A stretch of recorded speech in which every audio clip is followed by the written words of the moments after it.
কিছু কিছু বেয়াদব মানুষ আছে, এদের যে এত চুলকানি কোথা থেকে আসে বাইরে ভাই। তোদেরকে ব্লক মারার পরও তোর অন্য অন্য পেজ নিয়ে আইডি নিয়ে কিভাবে আসস?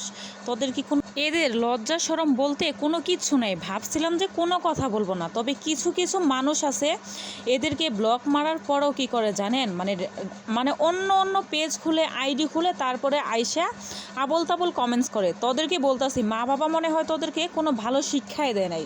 যদি ভালো কোনো শিক্ষা দিত তাহলে এইখানে আইসা নিয়ে নেগেটিভ পজিটিভ কোনো কমেন্টস করতি না। তাহলে যদি দেখতি যে আমাদেরকে ব্লক মেরে দিছে তাহলে ওইভাবেই থাকতি, তাহলে আর কোনো কমেন্টসই করতি না।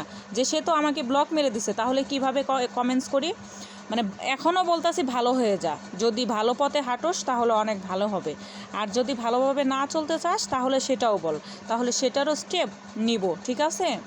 তোদেরকে ভালোভাবে বলি বিদায়ী মানে ভাবছিস অনেক কিছু, যে আমাকে তো ভালোভাবেই বলে, কোনো কিছু বলে না, মানে মাথায় চইরা বসছে। এদেরকে ভদ্র ভাষায় বললে পরেও হবে না, তাদেরকে গালি দেয়া বললে পরে তারা মানে অনেক ভালো মনে করে।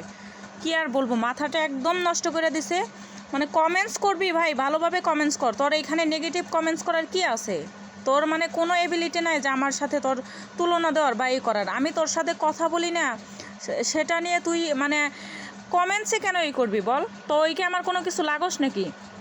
তুই ফেসবুকে তুই আমাকে কমেন্টস করিস এই বিধায় আমি তোকে চিনি। তুই এমন কিছু না আমার যে তোকে আমার পূজা দিয়ে চলতে হবে, ঠিক আছে? তুই আমার কিছু লাগস না যে তোরে আমার মানে ধন্না দিয়ে চলতে হবে। আমি যদি সামনে পাইতাম, হ্যাঁ কী যে করতাম আমি মানে ভাষায় প্রকাশ করতে পারতেছি না। আর এইখানে বিশেষ করে হচ্ছে পেজে বলা যাবে না এইসব, হয়তো ইস্যু চলে আসবে, তার কারণে আমি ভদ্র ভাষায় সুন্দর করে বলতেছি। যদি আমার ভিডিওটি দেখে থাকিস, ঠিক আছে, আজকের পরে থেকে ভালো হয়ে যা। নেক্সট আমার ব্যাপারে বা আমার বিষয়ে কোনো ধরনের কোনো কথা বলবি না বা এই করবি না। তোরা আমার আত্মীয় স্বজন লাগিস না বা কোনো কিছু লাগিস না যে তোদের কথা আমার শুনে চলতে হবে বা এই করতে হবে। আমি এখানে কাজ করতে আসছি, এইখানে আমি কাজ করি, তার জন্য হচ্ছে এখানে আমার ভিডিও প্রতিদিন আপলোড দিতে হয়, ঠিক আছে? আমি এত কষ্ট করে এত দূর আসছি তোদের কথায় থেমে থাকার জন্য না, বুঝতে পারছিস? ভদ্র ভাষায় যদি বলি তাহলে ভালোভাবে শুনিস, ঠিক আছে? আর যদি অভদ্রতা আমি মানে করাইতেই থাকোস তাহলে ওইভাবেই অভদ্রতা আমি করে যাব, ঠিক আছে? তো আপনারা সবাই কিন্তু খারাপ কিছু মনে করেন না। হ্যাঁ, আমি যাকে বলছি সে তো অবশ্যই বুঝতে পারছে, সে যদি আমার ভিডিওটা দেখে থাকে। আমার আপুরা ভাইয়ারা আছে, তারা কিন্তু কখনো খারাপ কিছু ভাইবেন না, আপনাদেরকে কখনো কিছু বলা হয় নাই। পুরো ভিডিওটা দেখে তারপরে কমেন্টস করবেন।